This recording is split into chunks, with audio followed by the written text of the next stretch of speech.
Good Wednesday morning, everybody. John and Lance along with Dell here with you for the next 3 hours on ESPN 97.5 and 92.5. And I told you guys, how tough this series was going to be. I knew Jonathan Cannon was a loaded cannon. You're not going to be able to beat a team of the caliber of the White Sox. And today, you got Crochet. I mean, listen, they'll be lucky to get out of here with one win. One win. And then you don't even have a starter for the third game. This is a problem. I mean, but this wasn't where this was the comeback was going to start. Not against the White Sox. They're just too good a team right now. Literally as bad as you get in baseball, and you can't make a comeback against them. Well, did you see how pissed off Altuve was coming back out on the field after he That's made as mad as I've seen him. I know. The worst I've ever seen him. That's as mad as I've seen him. Joe Espada gets kicked out of the game. You lose a game where you allow 2 hits total. Well, Framber's 5 walks were ridiculous. Right. Well, I mean, he was missing around the plate. And the same guys, Corey Lee, he walked twice. He walked Corey Jones. He walked. I mean, what? You can't beat former Astros. I mean, that was awful. That was, and that's the only thing that he did wrong. I mean, but what? I don't know what the deal is. 5 strikeouts, 5 walks. That's not Framber. Well, that's just not Framber. This isn't the Astros. The whole season's like this. This is just what it's going to be. And now Justin Verlander is on the IL. He's officially on the IL because he can't stay. He just can't stay healthy. Well, it's not that he can't stay healthy. I'm sorry, I didn't mean to say that. I'm watching Willie Mays stuff. We'll talk about it in a second. But he just the neck. He just said it was just. He realized when he wasn't playing, it was just really an issue. It was having an impact with his mechanics, and so Verlander's going to sit it out. Nick Hernandez has been called up, and the season is feeling more and more like a lost season, but we'll see if they can win the last 2. And I mean, you can only hope to try and win 2 out of 3 against a team that was 4-20 in their last 24. 4-20 in their last 24. Like I said, they came in hot. And Jonathan Cannon, I mean, what is his ERA? 1.2, 1.3, something like that? Higher than that. So you think it's higher? I'm not sure. But you got Crochet today, but you got your hottest pitcher, Hunter Brown, on the mound. So, I fully expect the White Sox to take this one, but hopefully the Astros will be able to get Game 3. Yeah, I mean, that's where we are right now. Yeah, he's at a 456 right now. Although this is old because he's actually 1-1 now, not 0-1. So he's 1-1. And the ERA will have dropped. I mean, shoot, he's pitched so few games. He's probably in the 3s now. That's what I'm talking about. Gotta be in the 3s. So, yeah, you can't beat the White Sox. It's hard to beat the White Sox. 4-4 now. 5 of their last. They've won 5 of their last 25. So, Astros just couldn't get the bats going yesterday. Now you face a guy who's actually a better pitcher than Cannon. We'll see how they do. John, once again, when a big storm and a big flood comes in, John leaves town. John Cruz, as they call him. We had a storm yesterday? No, today tropical storm's hitting us. Oh, really? Yeah. John Cruz. I mean, you leave your constituents, man of the people. Every single time we have weather, you get on a plane. This time it wasn't a jet, but you left your people, and today a tropical storm hits us. We're supposed to have flooding around Houston. So you didn't know that? You do know that I made my plans like 5 months ago. I know that you moved them up. You said, "Oh crap, there's a storm coming." No, 5 months ago. What did they move up the senior event? Well, if you were a real man of the people, you'd come back and try to help with the flooding, do sandbags and stuff like that. Well, yeah, I would, but I'm not going to be able to get in there. I'm not going to be able to get in. My wife's flying out to Banff, or to Calgary this morning, and all I can, and she hates golf. She hates flying. She's not flying with anyone else. She takes her Xanax and grabs a gin and tonic in the plane and just goes bye-bye. And now she's got to fly out of. It's not bad this morning. It's not bad yet, but it is going to get bad. Literally, tropical storms coming in. It went southwest of us, so it's not going to be like we're just going to get a lot of rain, but we're not going to get the truly terrible stuff. But yeah, it starts today, and don't worry that Houston. Do you get the alerts from the city of Houston? Alert, city of Houston. We're expecting bad floods today. Or, it's probably good to have when you have tornadoes. That was popping off when the tornadoes were coming. Yeah, but so I get them so that I know when to leave, when to get out of there. When to keep you down. As soon as I see those alerts, I'm out.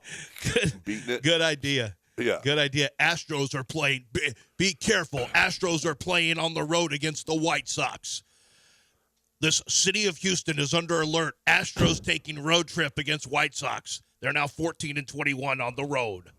God, press 1 if you need to hear this message again. I don't. City of Houston alert. Flipping bad. So bad. And what sucks for the Astros is if the Texans come on strong this year, which they may, season. The Astros are just going to get left in the dust. It's just that quick. It's football season. Huh? It's football season. It's football season. Oh. Yeah. That was Nick's It's football season.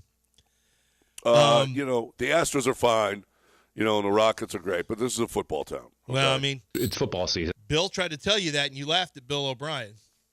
I did laugh at Bill O'Brien at the time, actually, because how about that? The Astros Bill O'Brien's teams were winning divisions, John. They were winning divisions, and people still laughed when he said this is a football town. I mean, you said it after the Astros had just won a World Series. I mean, how stupid could you be? Well, wait a minute. 9-7, 9-7, 9-7. Remember when he had to make the 9-7 is not the goal? Yeah. Okay? Well, he did win what? I think he had a couple 10-win seasons. Yeah. No.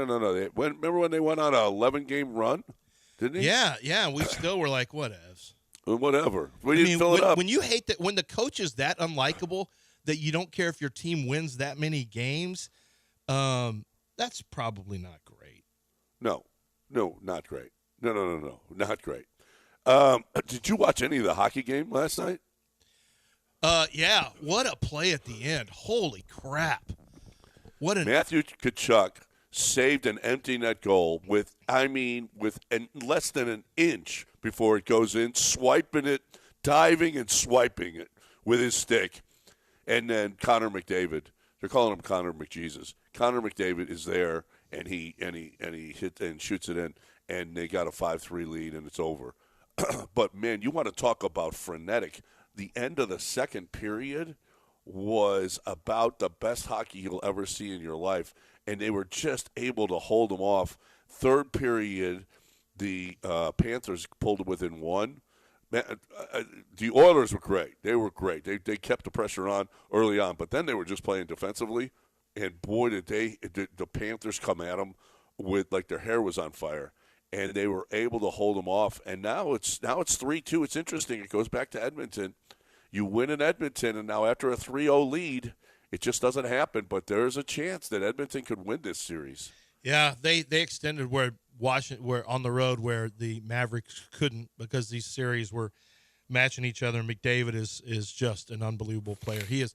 Did you watch it by any chance, like near Sportsbook? Did you get the energy? I was in the Sportsbook. Okay, so you got the energy of it. How many people were there, out of curiosity? There were people in the Sportsbook, yeah. And there were Panther fans that were screaming every time. They obviously they bet the Panthers.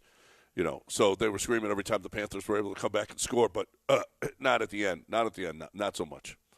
So it was fun. It's a great atmosphere. I was watching the Astros and the Yankees and the hockey. Just a great place. The sports book here, everything. I'm at the Golden Nugget. For those of you who don't know, I'm in Las Vegas. Played in the World Series of the senior event World Series yesterday. Had a bad beat and I'm out. So you're already out? Oh yeah. It was once you listen. I was going to re-enter. We'll see you tomorrow. The line was around the corner. I'm not gonna try again today. What else are you playing? Are you just going to stay there for all of eternity? Well, no. So here at the Golden Nugget, they've got an unbelievable poker event here. It's the grand event that the whole month of June, they got their grand ballroom that's just full of tables. And listen, over at the World Series, it's $1,000 entry, $10,000 entry, $1,500 entry. Over here, it's $200, $250, $150. So, I mean, it's obviously you're not playing for as much money, but you're playing, and the tournaments are just great. $25,000 guaranteed. Do. Pardon me? So that's what you're going to do now. That's what I'm going to do now for the next 3 days. Yeah. That's what you're going to do. Bill O'Brien, by the way, finished 6 complete seasons. He was 0-4 his last season before he got fired after 4 consecutive losses to start the season. Bill O'Brien coached 6 full seasons here. How many seasons did he have a winning record? Six full seasons. Yeah. He had four winning records. 5 out of 6. 5 out of 6. 97, 97, 97. 97 is not the goal after the first 3. 4 and 12, and then he got an 11 and 5, a 10 and 6, and then he was gone after an 0 and 4. Typically, you don't get gone after a 11 and 5 and 10 and 6 with just an 0 and 4, but that's how toxic the whole building was. And some people believe Bill O'Brien was kind of hoping to be gone so he could get his money and move somewhere else. That's what I found out, and I guess it makes some sense. Joe Espada will make it to the end of the year. Will he be the manager in 2025? Will Joe Espada be the manager in 2025? I'm starting to think no is the answer. It doesn't look that way, does it? Yeah, I'm starting to think no. I just think what we've seen from Jim Crane is I think Jim is, his mentality of how he handles his roster shows you that, well, I can't say shows you that he's desperate to win because he lets guys walk, but I think he will make changes. I mean, he's made a lot of changes in his front office over the years and behind the scenes with scouting and all this. I just think Joe Espada, 1 year in, if these players don't respond any better, they've had one win streak of note. And this has been like, you're not even really that close to 500 ball. You're not beating the White Sox right now. You're not sweeping any series. So I just think Joe Espada's really going to, he's really going to have a hard time keeping his job. The main thing right now, I guess we're looking for is just the continuing success of Hunter Brown is huge. And I think you want to see Kyle Tucker just get back healthy, which is going to happen. That's not a problem. And I guess you want to see Yiner Diaz and Jeremy Pena, finish the season in good shape, not just physically, obviously, but from a hitting standpoint. And, Loper Fido, can he become the next guy who's going to step into that core lineup? Because you're going to need him. By the time Kyle Tucker leaves, you're going to need a left-handed bat with some pop. And here's hoping it's Joey. But, boy, I can't think of anything. We're not even the halfway mark. I just can't think of anything good to say right now on Astros. I'm obviously Captain Obvious with that one, but the injuries, I never remember, as a lifelong Astros fan, I never remember a season with this level of injuries to the pitching staff. This is just truly unbelievable. No, it is. It's incredible. It is now Justin Verlander on there, after Javier was on there, after Fromber was on there, after McCullers, after Keedy, after Garcia. I mean, goodness gracious. This is just, it's ridiculous. It is ridiculous. And it's playing a large part in it. Yeah, but you give up 2 runs against the White Sox and you've got all those guys in your lineup. I know Kyle Tucker's not there. Your lineup's still better. It's still better than them. Did Jordan die or something? Does No. anybody check on him? Yeah, Jordan's still with us. He's still with us? Well, let me check what make sure that Chandler Rome didn't say he passed, but no, it was family issues. Oh, family issues? Okay. Yeah. All right. Yeah, because they just had a day off, so Family matter. Yeah, okay. Well, good. Well, not good, but he had to take a day off, but at least it's not any kind of an injury that he sustained. Well, we'll see if he's still here. We'll see if he's playing today. Sure would be nice. Sure would be nice to have that bat in the lineup, that's for sure. All right, 713-780-3776, the number to hang with us here on ESPN 97.5 and 92.5. John and Lance here with you for these 3 hours, 713-780-3776. We got a lot of stuff to do, and we will get to all of that. But first, Lance, you got to talk John Daspit. Yeah, John Daspit, I'm expecting to talk to him today about another issue, but he is John is busy. I mean, he stays busy. When you get to a certain area, a certain element, I know a lot of the lawyers that you see on TV and personal injury, and you come to recognize them from the crazy commercials they do. A lot of those guys are not putting in the hours that John Daspit is. John Daspit, his vacations are working vacations. He had his baby, and he was back at it shortly thereafter when our boys went on their big title run, and he was right back at it with his work stuff. He has to be working. He wants to work for you. He wants to make sure everyone is getting the fair settlements. And when you have a personal injury lawyer that demands that of himself and demands that of of his law firm, you know that you're going to have somebody who's out there making things happen for you, making sure that all your bills are paid and that you are collecting settlements that are fair relative to the injuries you sustain and what you've gone through. If in personal injury lawyers, you want somebody who's going to make sure that you are always taken care of and that you're not having to come out of your own pocket for anything and you're compensated for your injuries, because sometimes these injuries are going to be long lasting. It's my good friend John Daspit. Phone number is 713. And by the way, longtime listener of the show. So if you're a listener of the show and you want to help support advertisers, you're not only supporting an advertiser, you're helping yourself with the best in the city of Houston. 713-CALL-NOW. That's 713-CALL-NOW, or go to daspitlaw.com.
All right, how about this? This is pretty cool. Canstead and Dublin, they're having a sale, huge sale going on right now. So you get 5 canisters with I don't know how many pouches you have in each of them. You know, the normal amount that you find in any when you're dipping, the pouch dips. Okay, they've got pouches of hemp made of hemp in hemp with CBD oil in it as well. But you get the flavor that you want. You want tobacco, you want evergreen, wintergreen, whatever it is that you're looking for, whatever that you like to dip. 5 canisters, 5 racks of 5 canisters. Okay, 5 canisters for $11.25. You get 5 canisters for $11.25. This is a great deal. Why don't you take advantage of it? If you've been on the fence of whether or not you want to quit your dipping the way that you are and try this, this is the time to do it. It's all at 975dip.com. Make the change, 975dip.com.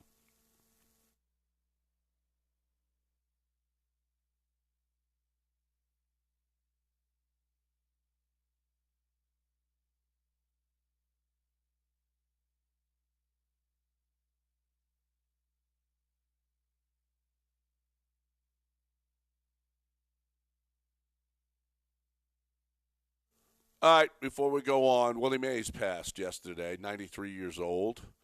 Arguably the greatest baseball player ever. Arguably the greatest baseball player ever. With the way he could run, the way he could hit, the way he could throw, the way he could field, played center field. He was spectacular. I didn't see much of him. He was a bit before my time, a bit before all of our time.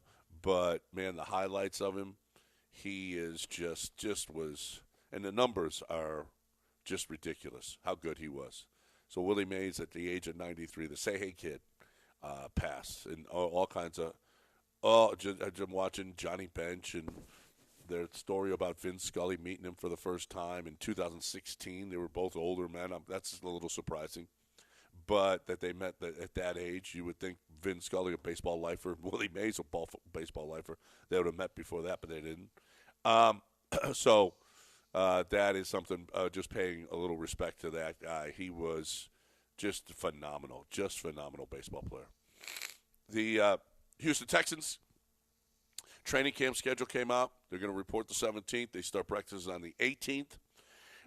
They have open practices on July 23rd, 24th, 26th, 27th, 29th, August 11th, 21st, 22nd. They're starting earlier than everybody else because they're playing the Bears. Kind of unusual that you're playing a team that you're playing in the regular season in the preseason.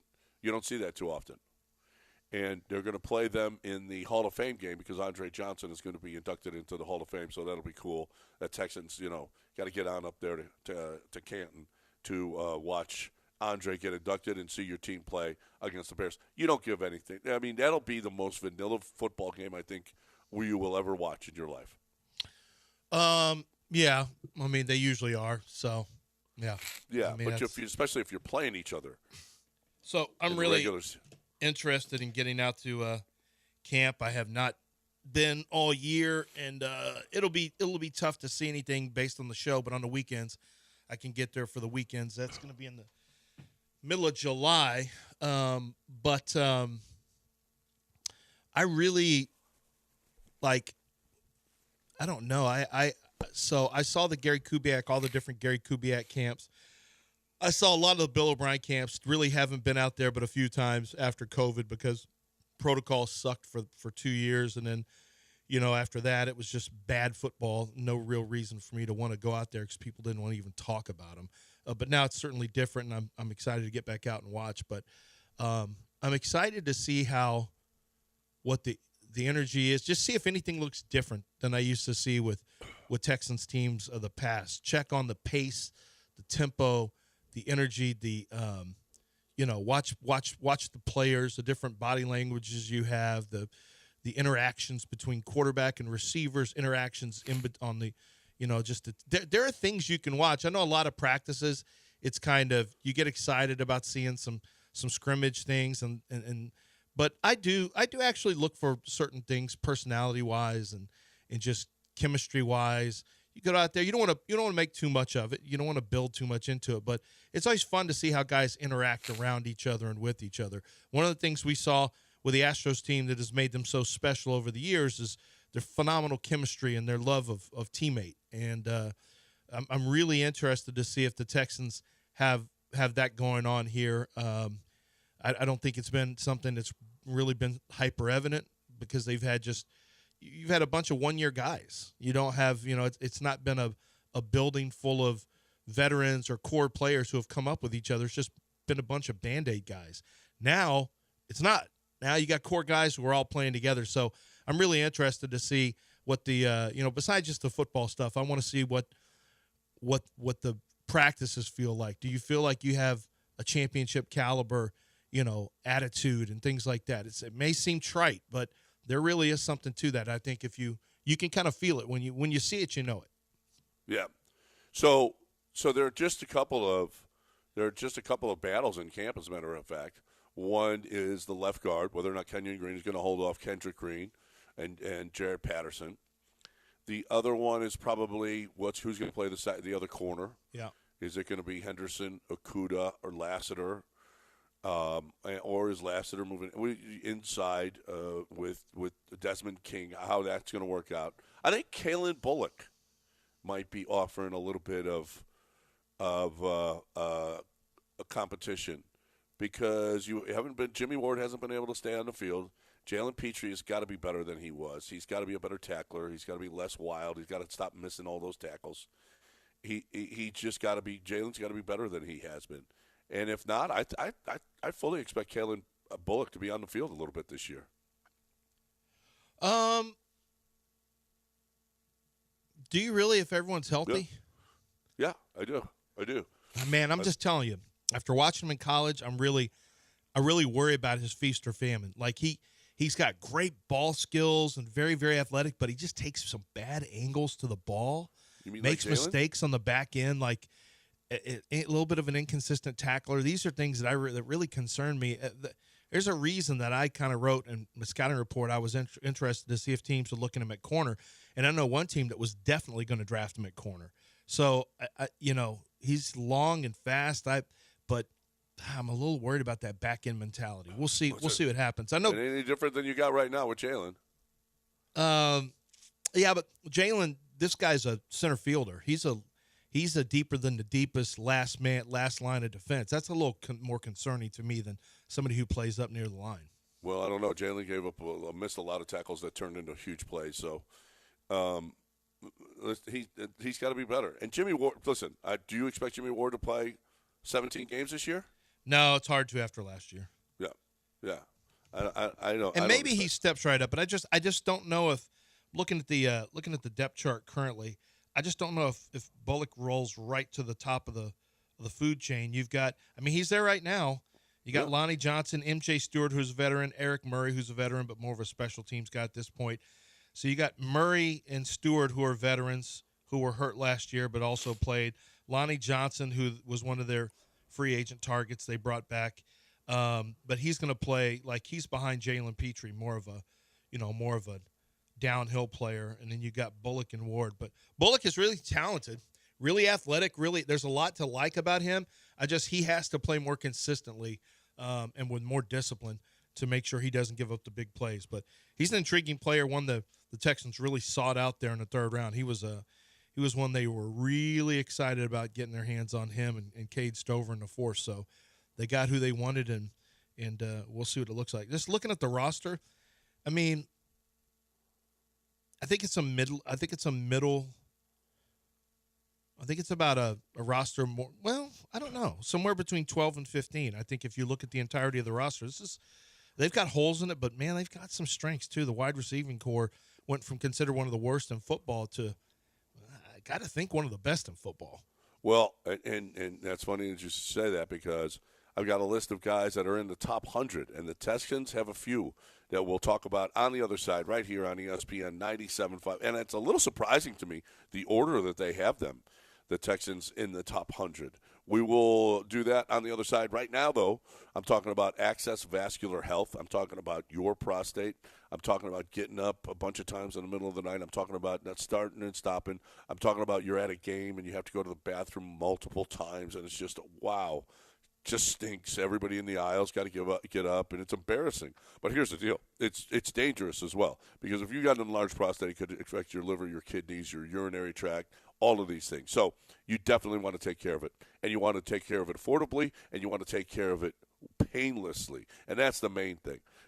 Before, when you had an enlarged prostate, they would operate on you. Nope, just an IV. That's it, just an IV. Take an MRI, do an ultrasound, and you get an IV, and you are feeling great again. It takes about as long as a long lunch, about an hour and 15 minutes. What you need is Doc Manavis, 975prostate.com, 975prostate.com.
All right, welcome back here on ESPN 97.5 and 92.5. So, top 100 players in the NFL.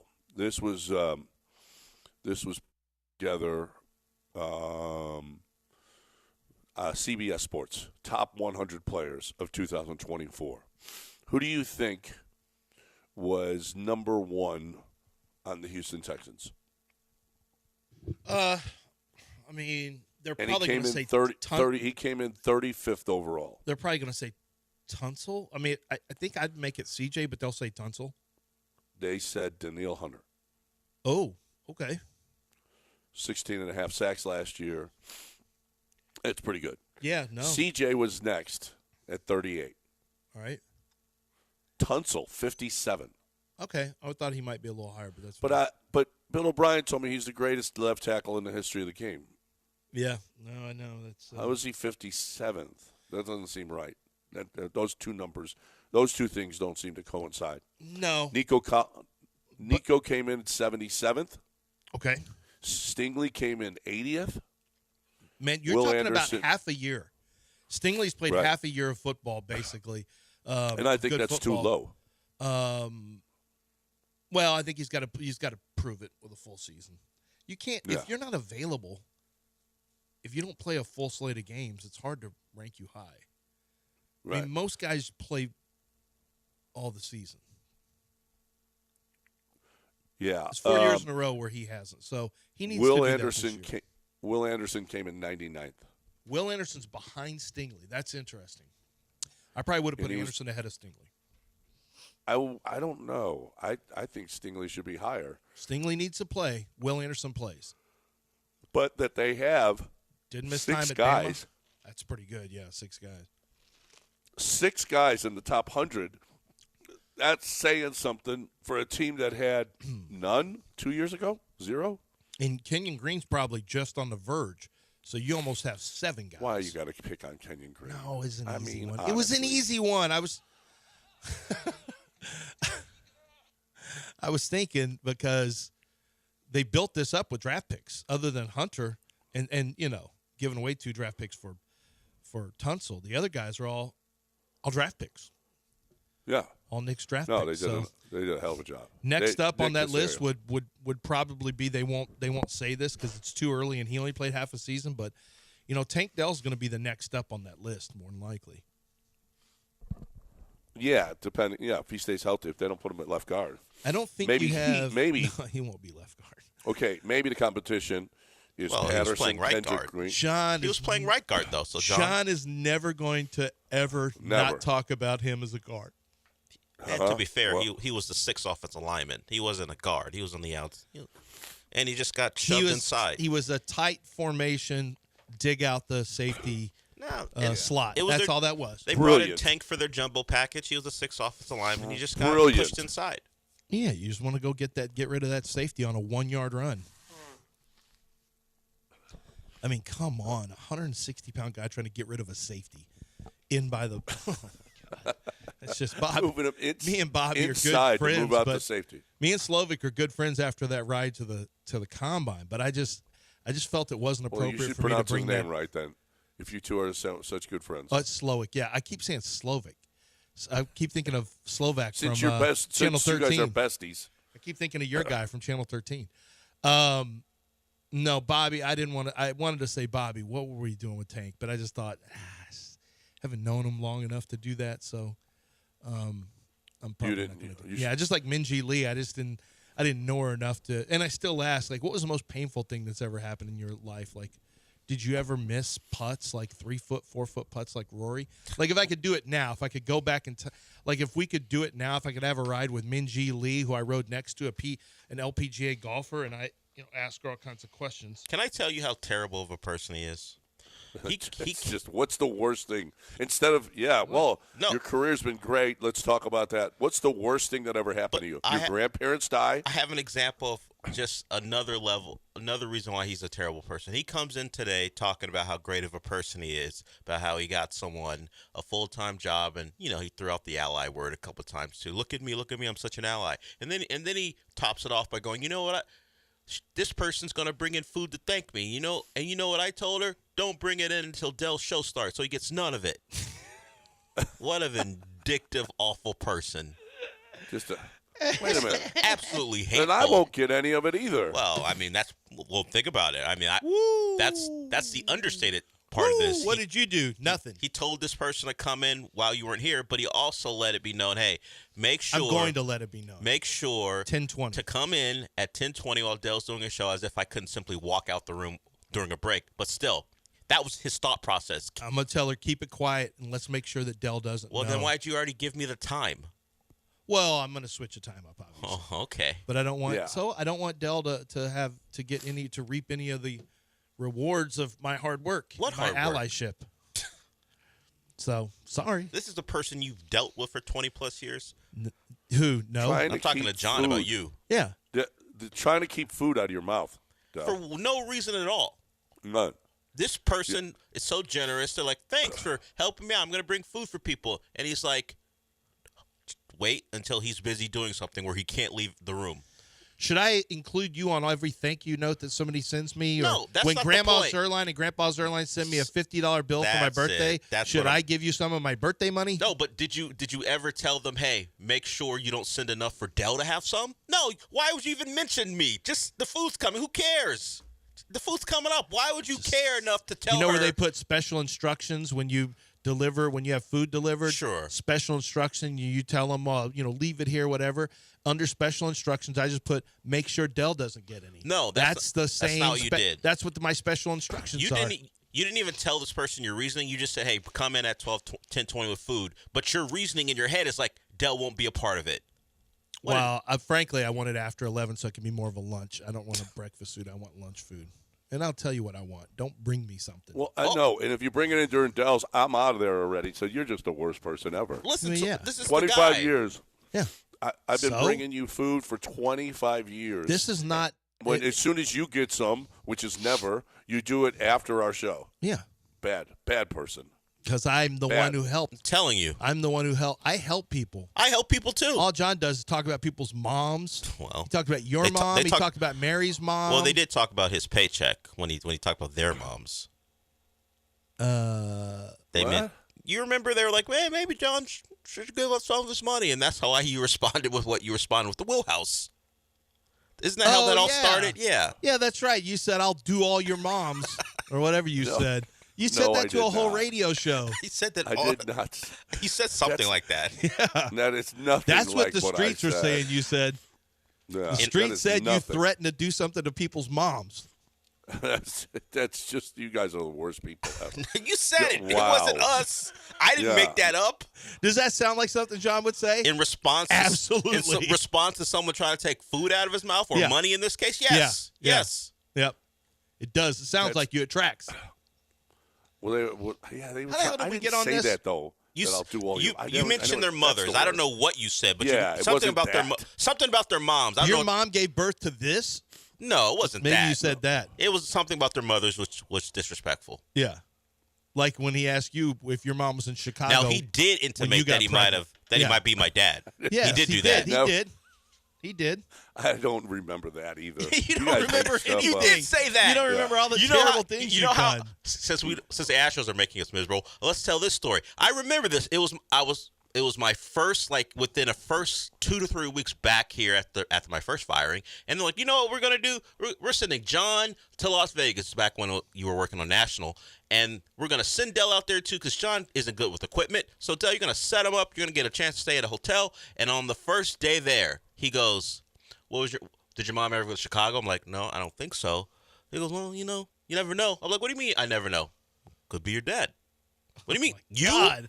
You could be my dad? He goes, well, you don't know. The disrespect. It might have been the birth of you don't know. the disrespect.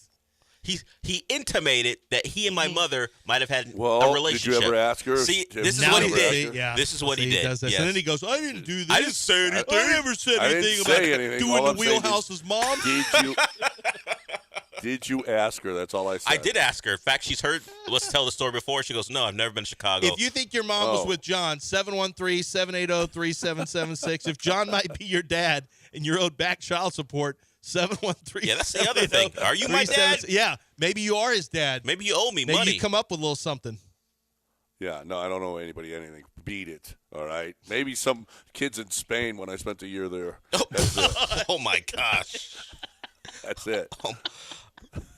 And That's about it, though. and Kobos has chimed in because we've been talking about food. He goes, John is still the worst when I used to take food. Yeah, John, you and Lance aren't that different when it comes to this. Well, thanks for the brisket, but did you bring any fries? Yeah, well, don't bring When fries. I That's traveled what here you from get. Atascocita, I wasn't sure the Okay. fries would hold up. When Demetrius came from Nico Nikos, what did he bring? Fries. Yeah. Thank you. He was You told afraid of guy. your slander. You've told Kobos, people not so smart. You've told people you'll tell everyone their bar is a gay bar if they don't bring you certain things. This is what you do. And this is a sports bar. And this is your friend. friend. You said this to a friend. Well, just do the right thing. He did that to a client. nothing will I'll happen. shut your restaurant down if you don't bring Do the fries. right thing. And do the right I thing, mean, and nothing will happen. you sound like a guy who collects in the neighborhood, who tells people like in Brighton Beach, one of the Russian mobsters or an Italian mobster tells families if they don't have your envelope the way you like it, you're gonna burn their place down. I That's never how said you that. operate. I never said I would burn it.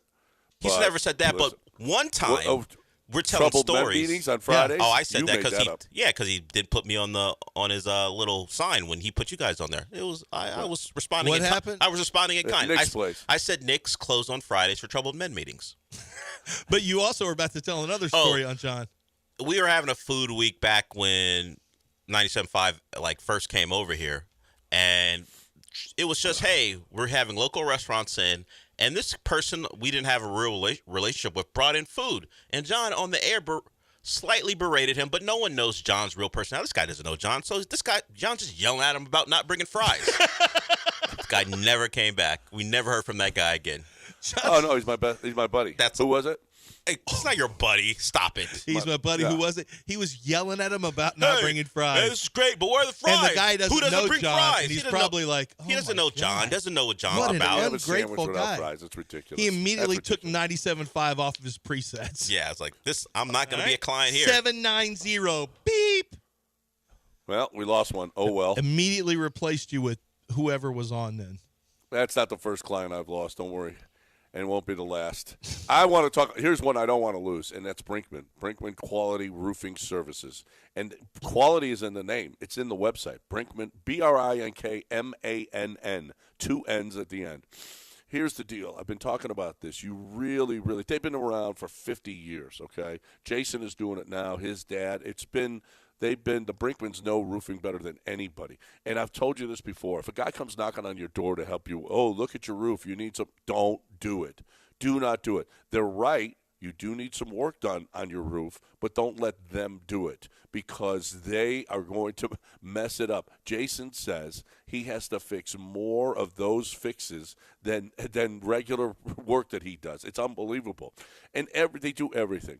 Let them come and evaluate your roof, and especially if you've been in your house for a while, the insurance company's not going to cover it. If you have a leak and you destroy your rugs, your carpets, your wood, your furniture, they're not going to cover it because you haven't done anything about your roof. They're going to say, well, the roof was, you haven't done anything. You really haven't done. So you got to do this. You got to do this. And they'll deal with the insurance companies. Whenever they do work, they'll deal with the insurance companies and handle all the stuff. So make sure that you take care of your roof. BrinkmanQuality.com, 281-480-7663.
Hey, are you watching the Euros and soccer? Did you know that you can use that for your high and low on your Pick'em challenge on Underdog Fantasy?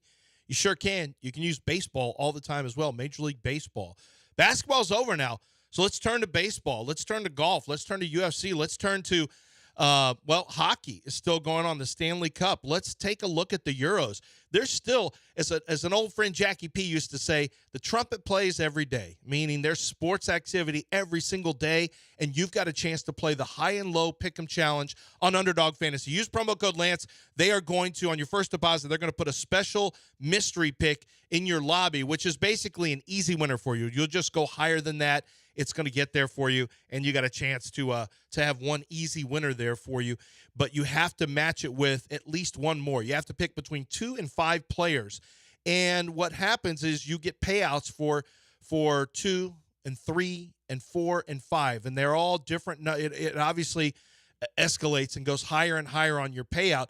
But you have scorchers also, which are a little tougher to earn, but if you earn them, they're multipliers on your payouts. And so you have an opportunity to make 100 times your original play. How would you like that for a $10 play to turn into, a $1,000? You've got that opportunity with Underdog Fantasy. It's completely legal here in the state of Texas. It's real money we're talking about, and it's just a lot of fun. It's a chance to watch your sporting events you're going to watch anyway, but play along with them so you have something to watch and sweat while you're watching. It's a great way to play sports, is you're doing it while you're on your couch playing sports through Underdog Fantasy. And don't forget, season-long fantasy football's right around the corner. You can already get involved in drafts with Underdog Fantasy. So make sure you download the app, Underdog Fantasy. Use promo code Lance. You must be 18 or older and present in the state. Underdog Fantasy operates. Terms and conditions apply. If you feel like you have a gambling problem, call 1-800-GAMBLER or go to ncpgambling.org.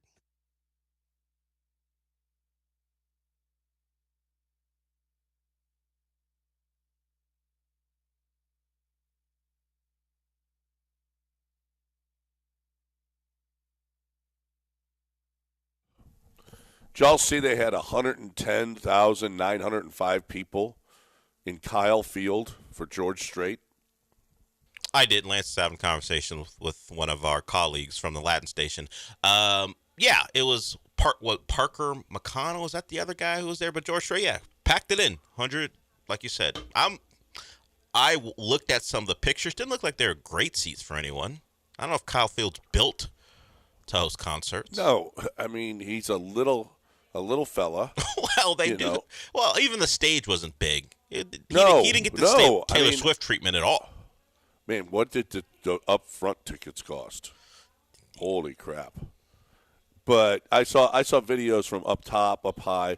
My buddy's Aggie, and he was crying at it. He was crying because he got to see George Strait in person. Yeah, in Kyle Field because it's so special. It is a cult. It is a cult, John. It's not a cult, Del. It is great people. I mean, I'm not saying they murder people or anything, but it's a cult of being an Aggie. Parker McCollum's the guy's name. Yes, it's a cult. We all know they're a little weird there. They have great emotion about that place, and anyone else who goes to the College Station is like, it's all right, whatever. Chicken fingers are okay, whatever. Love. They love their Ags. Understood. Their Ags. Some of that love doesn't make it to the rest of us when we go there, but it's fine. College Station's a fine place to go and then leave. So that was a little bit. Does anybody retire more than George Strait? I mean, in the history of ever? Has he retired that many times? Oh my God! He's played his last concert. He said that he was ever going to play. I didn't realize that 8 years ago, and he's playing now. He's toured like for every year since. The last ever concert was supposed to be at NRG like 8 years ago. George used to party back in the day. Yeah. Oh no, and George. I want to. No, I didn't realize he shuts it down. Well, look at they haven't retired, but Rolling Stones are still playing. My wife went to that concert. She loved it. She wants to go to another one. I just got back from wherever I got back from. The draft, I guess? No, it wasn't a draft. What did I just get back from? I got back from someplace. I'm like, no, I can't do that. I can't go to the Rolling Stones. I'm too tired. So, And of course, I don't care about Stones that much. this is. But I am who going is to this drive by putting- Truckers tonight, John. So just letting you know, You in the going by middle of where? the monsoon, I'm committed to go see. I'm already pot committed because I paid for the tickets. So going to go see Drive By Truckers tonight in the middle of our tropical storm, I guess. Where is that? Where is it? House of Blues. At House of Blues? That ain't going to be bad. You get in and out of downtown easy. The college basketball report put this out. Most watched games of 2024. Yeah. 2024. What do you think was the most watched basketball game? It's probably South Carolina and Caitlin Clark. Yep, 18.9 viewers. Yeah, I remember that number being 18.9 astonishing. million viewers. Duke and Maryland was and North Carolina State. Excuse me. Duke and North Carolina State was second Okay. with 15.1. Purdue and Connecticut third. Connecticut and Iowa, Caitlin Clark was fourth. Two of the top four. And then the men's Connecticut and Alabama was fifth. Caitlin Clark and LSU was sixth. The NBA doesn't come in until seventh. So Caitlin Game Clark two. outdrew the NBA Three times three times before the NBA shows up. before the NBA shows up. Good Lord. The Mavs and Celtics game 2 is seventh. Mavs Celtics game 5 is eighth. North Carolina State Purdue is ninth, and Mavs Celtics game 3 is So 10th. men's college basketball hits the board four times, and women's college basketball hits the board three times, and NBA hits it three times. Right. Man, what does that say? Oh, I guess it doesn't matter because the NBA just signed a whatever it was $75 billion deal, the TV rights. So I mean, it's still a giant chunk of change. It's, I don't really care. Everyone talks about things that doesn't really make any difference for you in your life, like TV ratings. I don't have an executive who lives at my house, or my dad or mom are not TV executives, so what do I care what the ratings are? But it is interesting.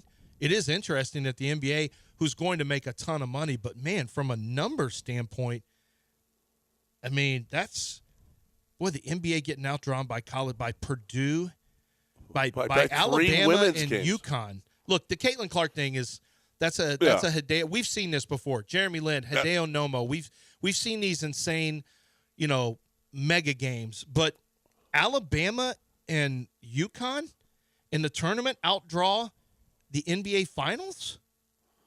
Crazy. Oh, man. I mean, and outdrew them by a good 2 million. Yeah.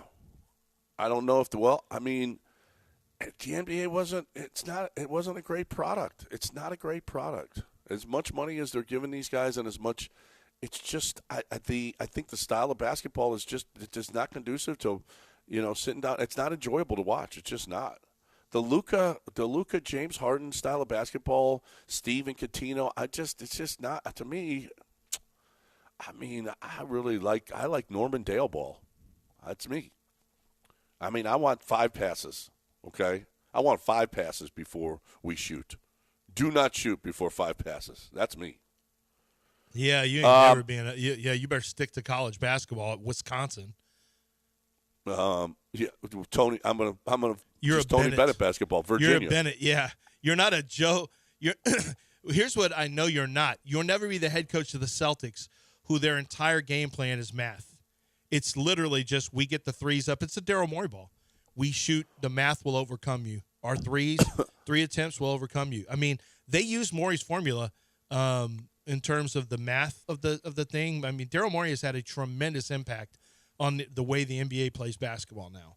And I don't think it's always great. I don't mind that as much as long as we're running. Like I loved Golden State basketball. They were throwing up threes, but they were running, they were passing, they were moving without the ball. Yeah. Yeah, There was a more lot movement. more They had great catch and shoot shooters at Yeah. their top 2 guard positions, but historic. There was shooters. actually a catch and shoot, which is different than watching Mavs basketball. There was some movement. What I really don't like that has happened, and it was predictable. Immediately, there's only two narratives that are now out there. Has Jason Tatum silenced his critics, or does he need to win another one? And we talked about that with Dell the other day. That immediately, it's not good enough for a lot of these sports talk hosts. Nick Wright was one of them. I saw my son showed me a a Twitter or reel or whatever of Nick talking and like, is it really good enough though? Is it blah blah blah? And then you have, can you win with Luka? Can you win at the highest level with Luka? That's all it is. The finals are over, and it's too negative. It's just Luka. We don't know if you can win with Luka. And then number two is, which I think you can win with Luka. You got to the finals. I think you can win with Luka. But the other one is Jason Tatum, has he silenced his critics, or does he have to do more? And then of course people. Are you familiar with the fact that people don't really, the general basketball public doesn't like Jason Tatum that much? Are you aware of that, John? They don't like Jason Tatum? Why? Yeah. Well, now they're saying he's farming. The new thing is he's farming for iconic moments. He kept trying to say, and boy, once I saw that and then saw the videos posted with it, I was like, oh it's clear. Me and Mopey and really Mates does, broke it down. It really does yesterday. feel like it, that he was doing all these different, what are they going to say now? What are they? Steph Curry had already said that. He did the Kevin Garnett, Anything is possible. He did. That's him on TV. He did the same cadence because if you go back, I know. But what if he's being ironic? What if he's just doing that as a? Bomani talked about this. He's a Jason hard? Tatum's talking in memes. He also did. What if the Celtics never won a title? Something like that. I guess we'll never know. That was the Kanye. Yeah, thing. the entire His 24 whole thing is hours was memes. that. It was him talking in memes. And then from holding his son. But we're so jaded and cynical. It's like not- it should be okay for him to hold his son up and lift him up, but everyone's like, look, he has to get the perfect angle, so when he throws him up, the I don't know picture about can that. be caught. I just know what he said, and it's all things that have already been done. He's just repeating things that were iconic at one point. The phrase "farming for iconic moments" hit me harder than I expected because I thought, "Oh man, is he really doing that? Like, maybe he is." But it doesn't change the fact that he is a great basketball player and champion. But one championship is now no longer enough, which is just crazy. I mean, it goes Well, it is enough when enough. when your career's looked Yeah, at, but but not for the talking heads over the next Kevin couple Durant of years. has 2 titles, 2 Finals MVPs, and people consider those 2 illegitimate because of how it happened, how him leaving to go there. If Kevin Durant can't escape it, Jason Tatum's not going to escape it after 1. Yeah. Yeah, but he didn't have to go and join. See, the there it best is. team. There it is. Yeah. Right? Right. That's the argument. Doesn't matter that he was the best player Well, on that team and but here's was the the best deal. player in the finals. Kevin Durant is so unlikable, though. Well, I mean, not a lot of people like Jason Tatum. That's crazy. I don't know. No. Well, they you don't like him. don't. You are fine with him, yet people don't like him. Ugh, I don't know. All right, if you don't like somebody, a coworker, or some coworker is bothering you, you need HR. Okay, you need HR help. Listen, HR&P is here for you. You can't handle that situation. You don't know that situation. You're not good. You're not an HR expert. You shouldn't be handling it by yourself. If you own a business, businesses have been lost, literally lost, because of HR situations. Hiring and firing is not an easy thing to do, not in today's world, not with all of the different rules that you have to follow. Not only that, okay, but the payroll. You're not good at that. You don't know that. You don't, and then they got to take care of the taxes. You're going to have a payroll department that's going to take care of the taxes. They're going to take care of the Affordable Care Act. This is not your forte. It is the forte of HR&P. And if you're not completely satisfied, if you've got an admin company and you're like, maybe this isn't the most economical thing, let HR&P come and take a look at your business, and they can break down exactly where you're losing money and save you money. They do this all the time. Let them try at your business. 281-880-6525 or hrp.net. Tell them you heard it right here.